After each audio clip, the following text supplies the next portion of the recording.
Ce soir, c'est un peu le stress parce que j'espère qu'on va accueillir beaucoup de femmes, mais aussi d'hommes, pour une soirée cinéma, débat, rencontre et de convivialité sur un thème un peu dur, qu'on a voulu alléger par un titre un peu plus facile, Tu veux ou tu veux pas, tout de suite suivi de Le sexe sans consentement est un viol ici et ailleurs.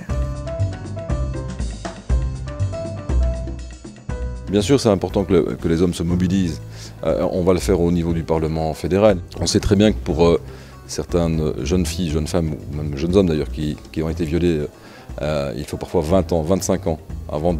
quelque part, de libérer sa parole et de témoigner et d'aller devant la justice. Or, la prescription, quelque part, interdit finalement cette forme de couloir vers la justice de personnel qui ne permet pas de témoigner plus tôt parce que c'est trop lourd à porter ou à exprimer. On va déposer des propositions pour que la prescription ne soit pas aussi brève chez nous par rapport à des actes aussi odieux et que chacun puisse trouver aussi par le chemin de la voie de la justice un chemin de réparation. Oui, donc c'est intéressant d'être invité à ce genre de soirée parce que donc moi je travaille dans une association de terrain et donc les réalités qu'on constate, qu'on récolte et le travail qu'on est en train de faire avec les femmes, nous on essaie aussi de le faire porter le plus largement possible et qu'il soit notamment entendu par des partis politiques pour pouvoir le transmettre aussi, le traduire politiquement dans les assemblées parlementaires par exemple.